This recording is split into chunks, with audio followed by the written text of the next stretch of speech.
Although made popular in the serials of the 1930s and 40s by the likes of Flash Gordon and Buck Rogers, science fiction films didn't become a major Hollywood genre until the 1950s, amidst growing fears of a communist invasion of America and the possibility of a nuclear holocaust as a result of the development of atomic weapons.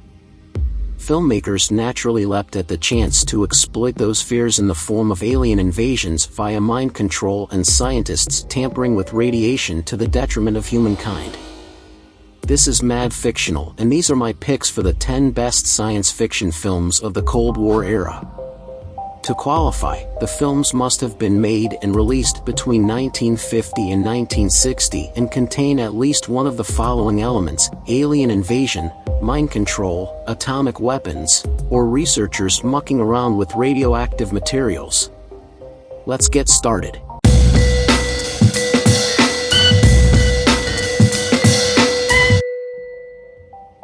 Starting off our countdown, coming in at number 10 is Them.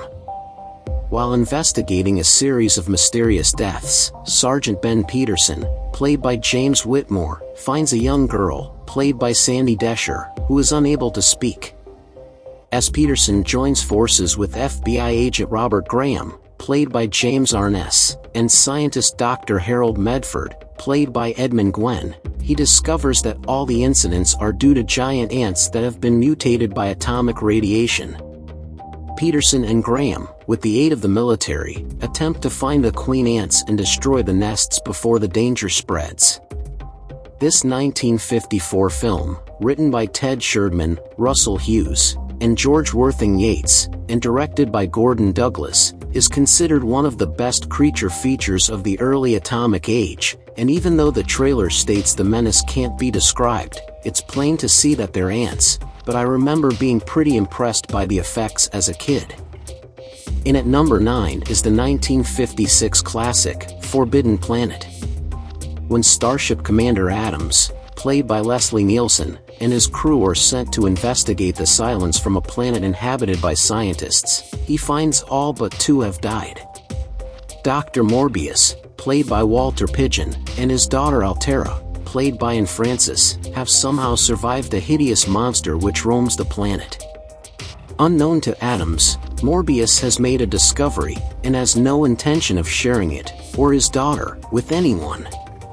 In an act of art imitating art, Forbidden Planet, written by Cyril Hume, Irving Bloch, and Alan Adler, and directed by Fred Wilcox, is an adaptation of William Shakespeare's The Tempest, and it inspired Gene Roddenberry to create Star Trek, and it was further adapted for the 3rd season episode Requiem for Methuselah. Coming in at number 8 is the 1956 film, Earth vs. the Flying Saucers. While driving through the desert to a military base to send the 11th rocket into Earth orbit in order to assist the exploration of outer space in Operation Skyhook, Dr. Russell Marvin, played by Hugh Marlowe, and his wife, Carol, played by Joan Taylor, see a flying saucer and accidentally records a message on their tape recorder. Once in the base, Dr. Russell is informed by his father-in-law and general that the 10 first satellites mysteriously fell back to Earth. When Dr. Russell decodes the message, he encounters the aliens, who ask him to schedule a meeting with the leaders of Earth in Washington in 56 days in order to invade Earth without panicking the population. Dr. Russell develops an anti-magnetic weapon that becomes the last hope of the human race against the hostile aliens. Earth vs. Flying Saucers, written by Bernard Gordon, George Worthing Yates, and Kurt Siodmak, and directed by Fred Sears, was said by Ray Harryhausen to be his least favorite of all his films, but I love it. I'd take this over Independence Day any day. Let the disagreements commence. I'm standing by my opinion. In the number 7 spot is 1958's The Fly. Helene DeLambert, played by Patricia Owens, is held for murder after being found in a family-owned factory, standing next to the body of her late husband, Andre, played by David Hedison, whose head and arm have been crushed by a huge metal press. At first, Helene is in a near catatonic state and refuses to tell anyone, not even her brother-in-law, Francois, played by Vincent Price, why she did it, but eventually she's coaxed into revealing her husband's disturbing scientific experiment. Written by James Clavell and George Langelaan, The Fly became the biggest box office hit of director Kurt Newman's career, but he never knew it because he died a month after the premiere and a week before it went into general release. Most people reference the end scene with The Fly, a scene where Vincent Price and Herbert Marshall couldn't look each other in the eye because they couldn't deliver their dialogue without dissolving into laughter. But the thing that still haunts my memory is the sound of the metal press coming down again and again. The Incredible Shrinking Man comes in at number 6. Scott Carey, played by Grant Williams, and his wife Louise, played by Randy Stewart, are sunning themselves on their cabin cruiser, adrift on a calm sea. While his wife is below deck, a low mist passes over him. Scott is sprinkled with glittery particles that quickly evaporate. In the next few days, he finds that he has begun to shrink. First just a few inches, so that his clothes no longer fit, then a little more. Soon he is only 3 feet tall, and a national curiosity. At 6 inches tall he can only live in a dollhouse, and even that becomes impossible when his cat breaks in. Scott flees to the cellar. His wife thinks he has been eaten by the cat, and the door to the cellar is closed, trapping him in the littered room where, menaced by a giant spider, he struggles to survive. Written by Richard Matheson, based on his novel of the same name, and Richard Allen Simmons, and directed by Jack Arnold, this 1957 film deviated from Matheson's book in several ways.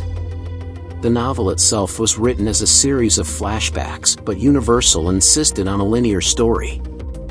Also, risque elements were removed, such as Scott spending the night with the female midget, a drunk man who sexually abuses Scott, a gang of teenagers who terrorize him, and Scott becoming a peeping Tom secretly spying on a teenage girl babysitter. Coming in at number 5 is This Island Earth. When atomic scientist Dr. Meacham, played by Rex Reason, is chosen to take part in a top-secret research experiment in a remote lab, he quickly discovers that he's really involved in an evil scheme by alien Metalunans to take over Earth. After he and Dr. Adams, played by Faith Domergue, make their escape shortly before the lab explodes, they are whisked away in a flying saucer to Metaluna, where they are blamed for the destruction. Will interstellar negotiations save the day, or will the scientists be forced to take part in a treacherous battle to the death? Written by Raymond Jones, Franklin Cohn, and George Callahan, and directed by Joseph Newman, and an uncredited Jack Arnold, 1955's This Island Earth has to be one of the most popular classic science fiction films of all time, and it features incredible special effects that were 2.5 years in the making.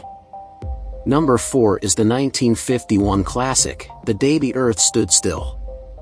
A UFO penetrates the Earth's atmosphere and lands in Washington, D.C. encircled by large military forces. The peaceful intergalactic ambassador, Klaatu, played by Michael Rennie, emerges from the mysterious vessel accompanied by the silently dangerous robot of incomprehensible power, Gort, played by Lock Martin, only to witness firsthand the Earthlings' hospitality. The sophisticated humanoid declares that he comes in peace. However, he needs to assemble the world's greatest minds to hear his merciful warning and a definitive ultimatum. Is Klaatu the messenger of humanity's doom? Written by Edmund North and Harry Bates, and directed by Robert Wise, the biggest thing that sets the film apart from the short story it was based on is that the robot, Gort, was the master. Klaatu was merely one of a series of clones that died after a short time. The film was ranked number 5 on the American Film Institute's list of the 10 greatest films in the sci-fi genre in June 2008. Before we get to our top 3, let's take a look at a few honorable mentions. It Came from Outer Space is a 1953 film, written by Harry Essex and Ray Bradbury, and directed by Jack Arnold, in which a spaceship from another world crashes in the Arizona desert and only an amateur stargazer, John Putnam, played by Richard Carlson, and a schoolteacher, Ellen Fields, played by Barbara Rush, suspect alien influence when the local townsfolk begin to act strangely. This film holds the unique distinction of being one of the few American movies from the 1950s to place its credits at the end of the movie rather than at the beginning. And Steven Spielberg credited this film and the benign alien visitors uninterested in helping or harming human beings as the main inspiration for his 1977 film Close Encounters of the Third Kind. Written by Charles Lederer, John Campbell Jr., and an uncredited Howard Hawks and Ben Hecht, and directed by Christian Nibby, and an uncredited Howard Hawks. 1951's The Thing from Another World sees scientists at an Arctic research station discover a spacecraft buried in the ice. Upon closer examination, they discover the frozen pilot. All hell breaks loose when they take him back to their station and he is accidentally thawed out. Originally, it was intended to make the creature a shapeshifter, as in the novel, but the limited budget forced the filmmakers to drop the idea. Early conceptual sketches depict a very plant-like looking creature, with one of its limbs seemingly undergoing a transformation into a human hand. Also from 1951 and filmed in 6 days is a film written by Aubrey Wisberg and Jack Palexfin, and directed by Edgar Ulmer, the man from Planet X. In order to study a rogue planet heading for a near miss with Earth, Professor Elliot, played by Raymond Bond, sets up an observatory on the foggy moors of a remote Scottish island, with his pretty daughter, Enid, played by Margaret Field, and Dr. Mears, played by William Shallard, a former student with a shady past. Soon after the arrival of a reporter, played by John Lawrence, a ship from Planet X just happens to land near the observatory. Is the visitor benevolent? And what are the Mears' real motives for trying to communicate with it?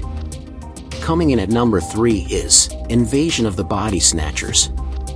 Based on a Collier's magazine serial by Jack Finney, written by Daniel Mainwaring and an uncredited Richard Collins, and directed by Don Siegel, Invasion of the Body Snatchers finds Dr. Miles Bennell, played by Kevin McCarthy, returning to his small-town practice to find several of his patients suffering the paranoid delusion that their friends or relatives are imposters. He's initially skeptical, especially when the alleged doppelgangers are able to answer detailed questions about their lives. But eventually he becomes persuaded that something odd has happened and determines to find out what's causing this phenomenon. In 1994, this film was selected for preservation in the United States National Film Registry by the Library of Congress as being culturally, historically, or aesthetically significant. In the runner-up spot, coming in at number 2 is 1953's The War of the Worlds. Scientist Clayton Forrester, played by Gene Barry, and Sylvia Van Buren, played by Ann Robinson, are the first to arrive at a meteorite crash site. But when an alien war machine emerges and begins killing humans at random, the Marines are called in, but are unfortunately no match for the aliens' force field. Forrester and Van Buren, however, are able to wound one of the creatures and procure a sample of its blood. They take it to Los Angeles where they hope, through testing, to be able to discover the alien's weakness.